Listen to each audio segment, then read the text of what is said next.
After everything that baseball has been through, we made it to opening day, and the Halos are kicking off their season against the Houston Astros. And the Coachella Valley has ties to the Angels this season. Taylor Ward was supposed to start in right field tonight, which would have been his first big league opening day start. But unfortunately, late last night, he was placed on the 10-day injured list. That was due to a left groin sprain that he suffered during Tuesday night's game against the Dodgers. Now, if you were watching the game, it wasn't the play where he did the diving catch, which was phenomenal. It was actually the play after that. And manager Joe Maddon says that he was disappointed because he had Taylor Ward starting tonight. And it is unfortunate, the timing of this injury, because now we see him as the fourth outfielder on the roster behind Mike Trout, Joe Adell, and Brandon Marsh. But let's talk about Taylor Ward's history with the Angels last season. He was called up midway from their AAA team, and he played great. He ended last year with the highest OPS among other outfielders.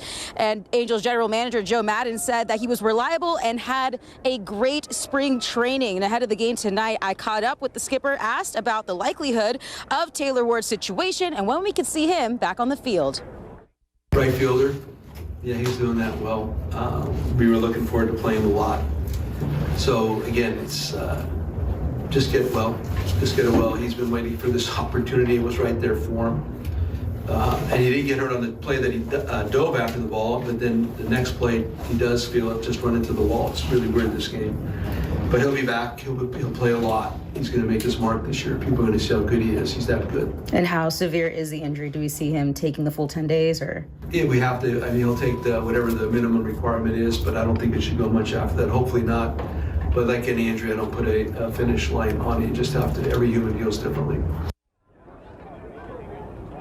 So as the skipper said, not a serious injury, so we should see Taylor Ward back very, very soon. And I've got you covered with all things Taylor Ward this baseball season. And of course, so many people back home are happy for him, proud of him, but none other than his old high school baseball coach, Ted Diffie. He coached Taylor Ward at Shadow Hills High School, and he says that seeing Ward in the big leagues is no surprise to him and a true testament to a natural-born leader that he saw in him as a kid.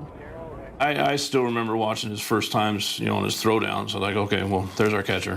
Following that was BP, and you see his bat speed and the ball just jumping off the bat, and it was just, yeah, he stood out. His presence, he commanded, respect with his presence, how he carried himself. Everybody's had that dog that just loved to retrieve the ball and would just keep chasing and chasing until his paws bled. Well, that was Taylor on the ball field.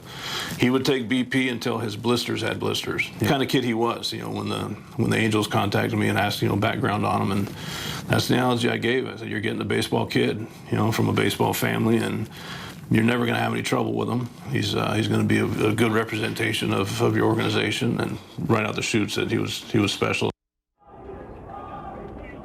Coachella Valley, we are all officially Angels fans, and on Taylor Ward Watch this season, we are going to be the personal fan club for Taylor Ward.